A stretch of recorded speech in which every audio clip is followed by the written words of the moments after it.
जो ज्ञानदायिनी में मैं सरोज सांगवान एक नए पाठ को लेकर उपस्थित हूँ। आज की संस्कृत कक्षा में हम छठी कक्षा की पाठ्य पुस्तक रुचिरा भाग 1 के 8वें पाठ सुक्ति स्तबक को पढ़ेंगे। सुक्ति शब्द दो शब्दों से मिलकर बना है।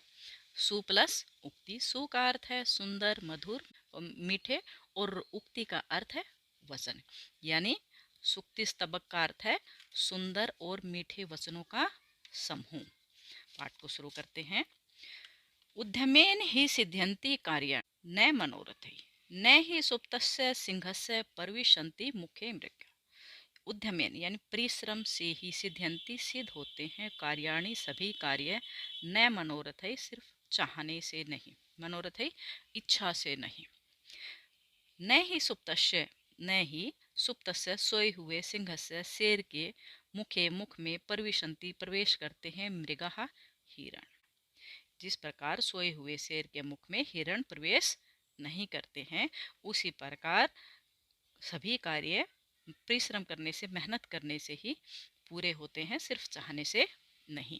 जिस प्रकार कहने का भाव क्या है कि शेर जंगल का राजा होता है, फिर भी उसको कार्य करने की आवश्यकता होती है। कोई भी जानवर अपने आप से उसको उसके मुख में प्रवेश नहीं करता।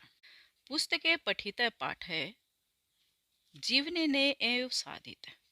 पुस्तक में पढ़ा हुआ पाठ जीवन में न एव साधित है, नहीं सार्थक किया जाता है या व्यवहार में लाया जाता है। किम भवेत तेन पाठेन, उस पाठ से क्या लाभ, यो जो जीवन में न सार्थक है, सार्थक नहीं है। इसमें कहने का भाव क्या है कि पुस्तक में पढ़े हुए पाठ को अगर जीवन में या व्यवहार में नहीं लाया जाता तो ऐसे पाठ से क्या लाभ जो जीवन में सार्थक ही न हो। बिना व्यवहार के तो वह ज्ञान भी मनुष्य पर भार के समान ही है। प्रिय वाक्य प्रदानेन सर्वे तुष्यन्ति जन्व। प्रिय वाक्य प्रदानेन यानी प्रिय मीठे वचन बोलने से सर्वे सभी तुष्यन्ति संतुष्ट होते हैं, खुश होते हैं, प्रसन्न होते हैं। जंतु है प्राणी। तस्मात् इसलिए प्रियम ही वक्तव्यम, प्रिय ही मीठा ही बोलना चाहिए। वचने का दरिद्रता, वचने यानी बोलने में, वचनों में का दरिद्रता, कैसी दरिद्रता। कहने का भाव क्या है कि मधुर वचन बोलने के कारण ही मनुष्य सबका प्रिय बन जाता है, और मधुर वचनों के कारण ही अन्य प्राणी भी मनुष्य के वश में हो जाते हैं। इसलिए हमें मधुर बोलना चाहिए। अगला है गच्छन पिपीलको याति योजनानां स्तन्यापि अगच्छन वैन्तयो अपि पदम एकम न गच्छति। गच्छन यानी चलता हुआ, पिपीलिको चींटा, याति योजना नाम स्तन्याम सैकड़ों योजन जाता है। अगच्छन न चलता हुआ, वैन्तय अपि गरुड़ भी, पदम एकम एक पद भी न गच्छति नहीं जाता है। यानी चलता हुआ चींटा सैकड़ों योजन आगे तक चला जाता है। सतन्याम अपि यानी सैकड़ों योजन, कोस, किलोमीटर चला जाता है। अगच्छन न चलता हुआ, वैन्तयपि गरुड़ एक कदम भी नहीं चलता है। कहने का भाव क्या है कि कोई भी कार्य तभी सफल होता है जब हम उसको निरंतरता यानी लगातार करते हैं और अपनी दृढ़ शक्ति के साथ करते हैं। जिस प्रकार यदि चलने की एक दृढ़ इच्छा हो, कार्य करने की दृढ़ इच्छा है, तो एक छोटी सी चींटी भी सैकड़ों योजन चल सकती है, जबकि एक बहुत बड़ा जो पक्षी है, गरुड़ है, वो न चाहा हुआ भी एक कदम भी नहीं चलता है। कहने का भाव है कि कार्य की सफलता के लिए निरंतरता अति आवश्यक है। निरंतरता के अभाव में कोई भी मनुष्य कभी भी अपना लक्ष्य प्राप्त नहीं कर सकता। जिस प्रकार एक धीरे धीरे चलने वाली चींटी तो बहुत लंबा रास्ता पार कर लेती है, किंतु न चलते हुए तेज गति से चलने वाला गरुड़ एक कदम भी नहीं चल पाता है। आगे है काकः कृष्णः पिकः कृष्णः को भेद पिक काकयो वसन समय प्राप्ते काकः काकः पिकः पिकः। काकः कृष्ण यानी जो कौवा है, काक है कौवा, कृष्ण है काला होता है, पिक है कोयल, कृष्ण है काली होती है। को भेद पिक काकयो, दोनों में क्या भेद है, कोयल और कौवे में कोई भेद नहीं है। वसंत समय प्राप्ते, वसंत समय आने पर काकह काकह, कौवा कौवा है और कोयल कोयल है। यानी जब हम देखते हैं तो कौवा भी काला होता है और कोयल भी काली होती है, उनमें किसी प्रकार का कोई भेद नहीं होता।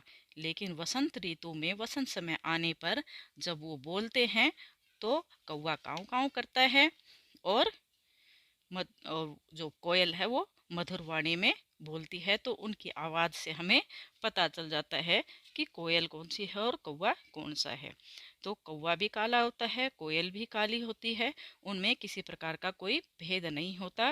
लेकिन वसंत समय आने पर कौवे और कोयल में भेद हो जाता है।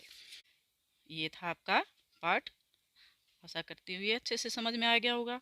इसको और अच्छे से समझने के लिए इसके शब्दार्थों को याद करना अति आवश्यक है। अब हम इसका अभ्यास भी करेंगे।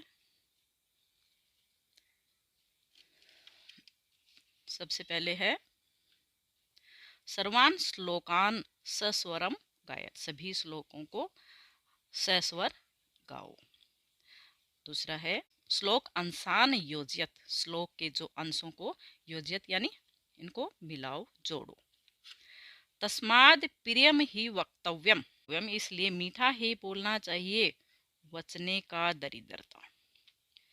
गच्छन पिपीलिको याति योजनानाम स्तन्यापि, स्तन्यापि प्रिय वाक्य प्रदानेन सर्वे तुष्यन्ति जन्तवः। किम भवेत तेन पाठेन जीवने यो न सार्थक है। यानी उस पाठ का क्या लाभ जो जीवन में सार्थक ही न हो। काका है कृष्ण है, पिका है कृष्ण है, को भेद पिक काकयो। आगे है प्रश्नानाम उत्तराणी लिखत, प्रश्नों के उत्तर लिखो। सर्वे जंतु है केन तुष्यन्ति, सभी जंतु केन किससे तुष्यन्ति संतुष्ट होते हैं। यहाँ पर केन यानी किससे के स्थान पर क्या लिखेंगे, सर्वे जंतु है प्रिय वाक्य प्रदानेन तुष्यन्ति, केन के स्थान पर प्रिय वाक्य प्रदानेन। पिक काकयो भेद है कदा भवति भवति, पिक काकयो कोयल और कौवे में भेद कदा कब भवति होता है। कदा के स्थान पर वसंत समय, वसंत के समय पर। पिक काकयो भेद है कदा भवति पिक काकयो भेद है वसंत समय भवति। कय गच्छन योजना नाम स्थान्यापि याति, कौन गच्छन जाता हुआ सैकड़ों योजन तक जाता है। कह के स्थान पर क्या आएगा, पिपीलक, पिपीलक है गच्छन योजना नाम स्थान्यापि याति। अस्माभिः किम वक्तव्यम, अस्माभिः हम सबको किम क्या वक्तव्यम बोलना चाहिए। प्रियम मीठा बोलना चाहिए, प्रिय बोलना चाहिए, हम सबको प्रिय बोलना चाहिए।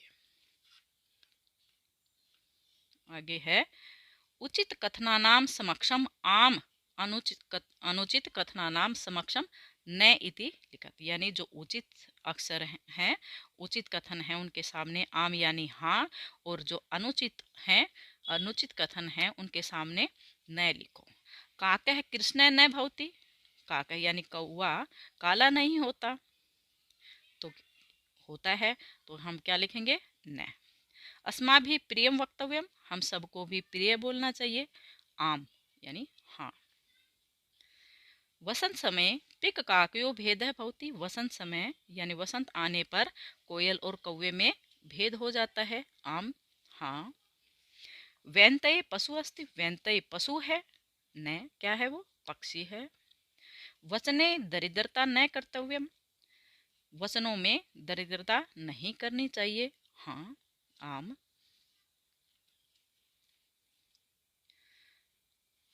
अगला प्रश्न है मंजूषात समानार्थकानि पदानि चित्वा लिखत, समानार्थक पदों को चुनकर लिखना है। वचने कथने व्यंतय गरुड़ पुस्तके ग्रंथे उद्यमेन परिश्रमेण पिकह कोकिल। ये समानार्थक शब्द है, यानी वचने का दूसरा अर्थ क्या होता है, उसी के समान। कथने व्यंतय को दूसरे क्या बोलते हैं, गरुड़। पुस्तके ग्रंथे उद्यमेन परिसरमेन पिक है कोकिल। अगला है विलोम पदानी योजयत, यानी विलोम शब्दों को जोड़ो। विलोम शब्द बताने इसमें सार्थक है, निर्थक है, सार्थक है, निरर्थक है, कृष्ण है, श्वेत है, अनुक्तम उक्तम, यानी अनुक्तम नए कहा हुआ, उत्तम कहा हुआ, गच्छति आगच्छति आता है, गच्छति जाता है, जागृतस्य सुप्तस्य सोए हुए के। तो ये थे आपका पाठ। आशा करती हूँ आपको अच्छे से समझ में आ गया होगा। यदि आपको कुछ भी समझ में नहीं आता है, कुछ भी पूछना है, तो आप कमेंट बॉक्स में कमेंट करके मुझसे पूछ सकते हैं। यदि वीडियो पसंद आई हो तो आप लाइक कर दें और चैनल को सब्सक्राइब भी कर दें। धन्यवाद।